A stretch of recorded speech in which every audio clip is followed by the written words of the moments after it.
Hi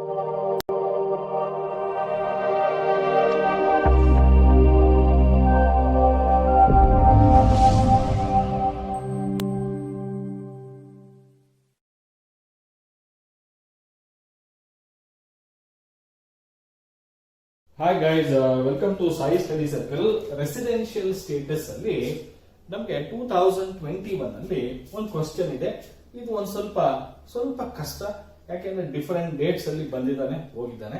so ಈಗ ಈ question ನೀಟಾಗಿ ಓದೋಣ, ಹೇಗಿದೆ ಅಂತ ನೋಡೋಣ. Mister Peterson, a citizen of UK, came to India for the first time on 1/5/2018 and he stayed here without break for 3 years and left for Bangladesh on 1/5/2021. He returned to India on 1/4/2022 and went back to UK on 1st December 2023. He was posted back to India on 20th of January 2024. Determine his residential status for the assessment year 2025-26. ಇದು question. ನಾವು ಈ question ಅನ್ನ ಯಾವ ರೀತಿ ಮಾಡೋದು first ಅದನ್ನ ತಿಳ್ಕೊಳ್ಳೋಣ. First ನಮಗೆ ಅರೈವಲ್ ಡೇಟ್, ಯಾಕೆಂದ್ರೆ ಯಾಕೆ ಸರ್ ಅರೈವಲ್ ಡೇಟ್ ತಗೊಳ್ತಾ ಇದ್ದಾರೆ ಅಂದ್ರೆ, ಅವನು ಇಂಡಿಯಾಗೆ ಬಂದಿರೋದು, ಅವನು UK ಸಿಟಿಜನ್, ಅವನು ಯುನೈಟೆಡ್ ಕಿಂಗ್ಡಮ್ ಸಿಟಿಜನ್, ಇಂಡಿಯಾಕ್ಕೆ ಫಸ್ಟ್ ಟೈಮ್ ಬರ್ತಾ ಇದ್ದಾನೆ 1/5/2018 ಅಲ್ಲಿ. ಅದಕ್ಕೆ ಅರೈವಲ್ ಡೇಟ್ ಬರೆಯೋಣ. Arrival date 1/5/2018. ಈ stayed here for 3 years continuously ಅಂತ ಹೇಳ್ತಾ ಇದ್ದಾನೆ. 3 years ಅಂತ ಹೇಳಿದ್ರೆ ನೋಡಿ, 1/5/18 ಇಂದ 31st March 19 ಗೆ 1 ವರ್ಷ, 19 to 20 1 ವರ್ಷ, 20 to 21 2 ವರ್ಷ. ಓಕೆನಾ? ಸಿ ಇಲ್ಲಿ 3 ವರ್ಷ. ಇಲ್ಲಿ 1st of May 2021 ಕೂಡ ಇದ್ದಾನೆ, 1 month ಇದ್ದಾನೆ, 30 days ಇದ್ದಾನೆ. ಇಲ್ಲಿ 365 ಡೇಸ್, ಇಲ್ಲಿ 365 ಡೇಸ್. ಇಲ್ಲಿ ಏಪ್ರಿಲ್ ನಲ್ಲಿ ಇಲ್ಲ, 30 ದಿನ ಇಲ್ಲ. 30 ದಿನ ಇಲ್ಲ ಅಂದ್ರೆ ಕರೆಕ್ಟ್ ಆಗಿ 335 ದಿವಸ ಇರ್ತಾನೆ. ಅಲ್ಲಿಗೆ ಅರೈವಲ್ ಡೇಟು 2018 ಅಲ್ಲಿ ಬಂದಿದ್ದಾನೆ. ಅಲ್ಲಿಂದ 3 ವರ್ಷ ಕಂಟಿನ್ಯೂಸ್ ಆಗಿದ್ದಾನೆ. ಮತ್ತೆ ಏನ್ ಮಾಡ್ತಾ ಇದ್ರಂತೆ, 3 ವರ್ಷ ಇದ್ದಾದ್ಮೇಲೆ 1st May 2021 ಗೆ ಅವನು ಎಲ್ಲಿ ಹೋಗ್ತಾ ಇದ್ದಾನಂತೆ, ಬಾಂಗ್ಲಾದೇಶ್ಗೆ ಹೋಗ್ತಾ ಇದ್ದಾನಂತೆ. ಅಂದ್ರೆ ಡಿಪಾರ್ಚರ್ ಅಂದ್ರೆ ಇಂಡಿಯಾ ಬಿಟ್ಟು ಹೋಗ್ತಾ ಇರೋದು. ಇಂಡಿಯಾ ಬಿಟ್ಟು ಯಾವತ್ತು ಹೋಗ್ತಾ ಇದ್ದಾನೆ ಅಂದ್ರೆ 1/5/21 ಹೋಗ್ತಾ ಇದ್ದಾನೆ. ಹೋಗ್ಬಿಟ್ಟು ಮತ್ತೆ ಯಾವಾಗ ಬರ್ತಾ ಇದ್ದಾನೆ, 1st of April 22 ಅಂದ್ರೆ 31st March 2022 ವರೆಗೂ ಅವನು ಒಂದು ದಿನಾನು ಇಂಡಿಯಾನಲ್ಲಿ ಇಲ್ಲ. ಯಾಕೆಂದ್ರೆ 1/5/21 ಅಲ್ಲಿ ಬಾಂಗ್ಲಾದೇಶ್ಗೆ ಹೋಗಿದ್ದಾನೆ. ಬಾಂಗ್ಲಾದೇಶ್ಗೆ ಹೋಗಿ ಅಲ್ಲಿಂದ ವಾಪಸ್ ಬಂದಿರೋದು ಇಂಡಿಯಾಕ್ಕೆ 1st of April 22. 1st April 22 ಅಂದ್ರೂ ಒಂದೇ, 31st March 22 ಅಂದ್ರೂ ಒಂದೇ.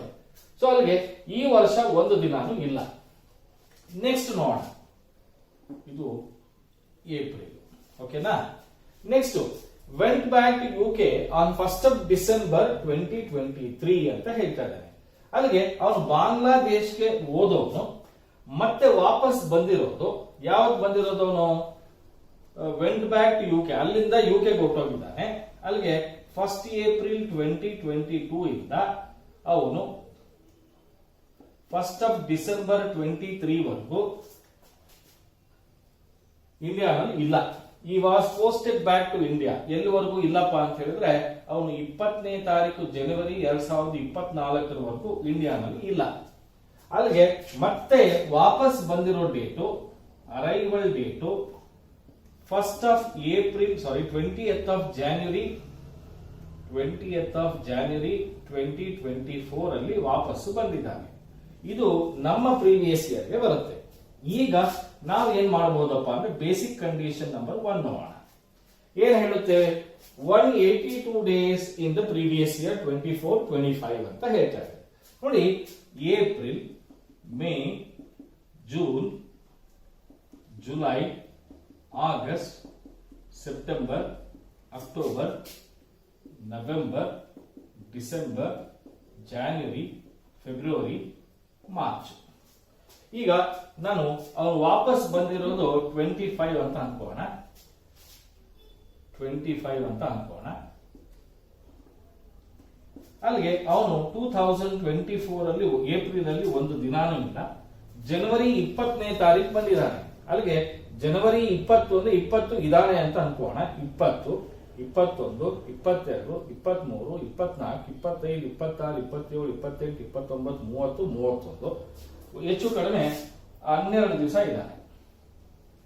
ಪ್ಲಸ್ ಫೆಬ್ರವರಿಯಲ್ಲಿ 28 ದಿವಸ, ಮಾರ್ಚ್ ಅಲ್ಲಿ 31 ದಿವಸ, ಒಟ್ಟು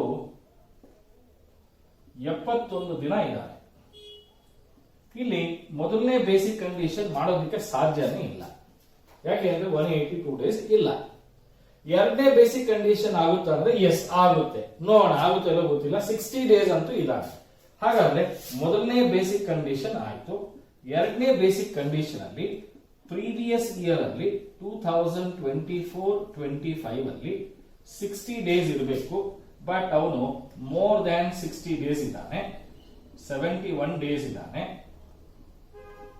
ಸೊ ಅದರಿಂದ ನೆಕ್ಸ್ಟ್ ಏನ್ ಮಾಡಬೇಕು, preceding to the previous year ಅಂದ್ರೆ 2023-24, 22-23, 21-22, 2021. ನೋಡಿ ಇಲ್ಲಿ 3 ವರ್ಷ ಅಂದ್ರೆ 2021 ಅಲ್ಲಿ 365 ದಿವಸ ಕಂಪ್ಲೀಟ್ ಆಗಿದ್ದ. 1920 ನಲ್ಲಿ ಇರಲಿಲ್ಲ, ಅದು ಬೇರೆ ವಿಚಾರ, ಓಕೆನಾ. ಹಾಗೆ ಇಲ್ಲೂ ಕೂಡ ಇರಲಿಲ್ಲ, 21-22 ನಲ್ಲೂ ಅವನಿಗೆ ಇಲ್ಲ, 22-23 ನಲ್ಲೂ ಇಲ್ಲ. ಸೊ ಇಲ್ಲೂ ಕೂಡ ಒಂದು ದಿವಸ ಇಲ್ಲ, ಇಲ್ಲೂ ಕೂಡ ಒಂದು ದಿವಸನೂ ಇಲ್ಲ. ಇಲ್ಲೂ 21-22 ನಲ್ಲಿ ಇಲ್ಲಿ 30 ಡೇಸ್ ಇದ್ದಾನೆ, ಇಲ್ಲಿ ಒಂದು ದಿನಾನೂ ಇಲ್ಲ, ಓಕೆನಾ. ಅವ್ನು ಬರ್ತಾ ಇರೋದು ಯಾವತ್ತು, 20th of January 25, ಅದು ಬರ್ದು ಬಿಟ್ಟಿದ್ದೀವಿ. ಈಗ ಇಲ್ಲಿ ನೋಡಿದ್ರೆ ನಮ್ಗೆ 395 ದಿವಸ ಇದ್ದಾನೆ. ಅಲ್ಲಿಗೆ ಅವನು ಎರಡನೇ ಬೇಸಿಕ್ ಕಂಡೀಷನ್ ಅನ್ನ ಸ್ಯಾಟಿಸ್ಫೈ ಮಾಡಿದ್ದಾನೆ. ಸೊ ಎರಡನೇ ಬೇಸಿಕ್ ಕಂಡೀಷನ್ ಏನ್ ಹೇಳುತ್ತೆ, 60 ದಿನ ಪ್ರೀವಿಯಸ್ ಇಯರ್ ಇರಬೇಕು. ಪ್ರೀವಿಯಸ್ ಇಯರ್ ಹಿಂದಿನ 4 ವರ್ಷಗಳಲ್ಲಿ 365 ದಿವಸ ಇರಬೇಕು. ಇಲ್ಲಿ 395 ದಿವಸ ಇದ್ದಾನೆ, ಅವನು ರೆಸಿಡೆಂಟ್ ಆದ. ಈಗ ಅಡಿಷನಲ್ ಕಂಡೀಷನ್ಸ್ ಬೇಕು. ಅಡಿಷನಲ್ ಕಂಡೀಷನ್ಸ್ ಮಾಡಬೇಕು ಅಂದ್ರೆ ನಮಗೆ ಫಸ್ಟ್ ಅಡಿಷನಲ್ ಕಂಡೀಷನ್ ಏನು ಅದನ್ನ ತಿಳ್ಕೊಳ್ಬೇಕು. ಅದು ಹೆಂಗಿರುತ್ತೆ, ಏನ್ ಹೇಳುತ್ತೆ ನೋಡಿ. ಪ್ರೀವಿಯಸ್ ಇಯರ್ ಹಿಂದಿನ 10 ವರ್ಷಗಳಲ್ಲಿ, ಪ್ರೀವಿಯಸ್ ಇಯರ್ ಹಿಂದಿನ 10 ವರ್ಷಗಳಲ್ಲಿ ಅವನು 2 ವರ್ಷ ರೆಸಿಡೆಂಟ್ ಆಗಿರಬೇಕು. ನೋಡಿ ಇಲ್ಲೇ 2021 ನಲ್ಲಿ ಅವನು 365 ದಿವಸ ಇದ್ದಾನೆ. ಹಾಗೆ 1920 ನಲ್ಲಿ 365 ದಿವಸ ಇದ್ದಾನೆ. 18-19 ನಲ್ಲಿ 365 ದಿವಸ ಇದ್ದಾನೆ. 21-22 ನಲ್ಲಿ 30 ಡೇಸ್ ಇದ್ದಾನೆ. ಸೊ ಇಲ್ಲಿ more than 3 years, more than 2 years ಅವನು ರೆಸಿಡೆಂಟ್ ಆಗಿದ್ದಾನೆ 10 ಇಯರ್ಸ್ ಅಲ್ಲಿ. ಸೊ ಮೊದಲನೇ basic condition additional condition satisfy ಮಾಡಿದ್ದಾನೆ. ಎರಡನೇ ಅಡಿಷನಲ್ ಕಂಡೀಷನ್ ಏನ್ ಹೇಳುತ್ತೆ, 7 ವರ್ಷಗಳಲ್ಲಿ 730 ದಿವಸ ಇರಬೇಕು. ಇಲ್ಲಿ ನೋಡಿದ್ರೆ ಅವನು 3 ವರ್ಷ ಕಂಟಿನ್ಯೂಸ್ ಆಗಿದ್ದಾನೆ. ಟೋಟಲ್ ಮಾಡಿದ್ರೆ ಹೆಚ್ಚು ಕಡಿಮೆ 1200 ದಿನ ಬರುತ್ತೆ. ಸೊ 2 ಅಡಿಷನಲ್ ಕಂಡೀಷನ್ಸ್ ಸ್ಯಾಟಿಸ್ಫೈ ಮಾಡಿದ್ದಾನೆ. ಸೊ ಅದಕ್ಕೆ therefore he is an ordinary resident. He is an ordinary resident. ತುಂಬಾ ಸಿಂಪಲ್ ಆಗಿರೋ ಕ್ವಶನ್. ಒಂದೇ ಒಂದು ಡೇಟ್ ಮಾತ್ರ ಚೇಂಜ್ ಮಾಡಿದೀವಿ. He was posted back to India on 20th of January 25 ಅಂತ ಹಾಕಿದ್ದೀವಿ. ಓಕೆನಾ. ಜಾನ್ವರಿ ನಲ್ಲಿ ಬಂದ್ರೆ ಮಾತ್ರನೇ ಈ ಕ್ವಶನ್ ಸರಿಯಾಗಿದೆ ಅಂತ ಅರ್ಥ ಆಗುತ್ತೆ. ಸೊ ಐ ಹೋಪ್ ಎಲ್ರಿಗೂ ಇದು ಅರ್ಥ ಆಗಿದೆ ಅಂತ ಅನ್ಕೊಳ್ತೀನಿ. Thank you so much. ನನ್ನ ಎಲ್ಲಾ ವಿಡಿಯೋಸ್ನು ತುಂಬಾ ಚೆನ್ನಾಗಿ ಸಪೋರ್ಟ್ ಮಾಡ್ತಾ ಇದ್ದೀರಾ. ನಾನು ಸಬ್ಸ್ಕ್ರೈಬ್ ಮಾಡ್ಕೊಳ್ಳಿ ಅಂತ ಏನು ಕೇಳಲ್ಲ ನಿಮ್ಗೆ, ಬಟ್ ಕಂಟೆಂಟ್ ಇಷ್ಟ ಆದ್ರೆ ದಯವಿಟ್ಟು ಸಬ್ಸ್ಕ್ರೈಬ್ ಮಾಡಿ. ಹಾಗೆ ನಿಮ್ಮೆಲ್ಲ ಫ್ರೆಂಡ್ಸ್ಗೂ ಶೇರ್ ಮಾಡಿ. ಇನ್ನೂ ಹೆಚ್ಚು ಹೆಚ್ಚು ವಿಡಿಯೋಸ್ನ ಹಾಕ್ತೀನಿ, ನಿಮ್ಗೆ ಅರ್ಥ ಆಗೋ ತರ ನಾನು ಟೀಚ್ ಮಾಡ್ತೀನಿ. Thank you so much.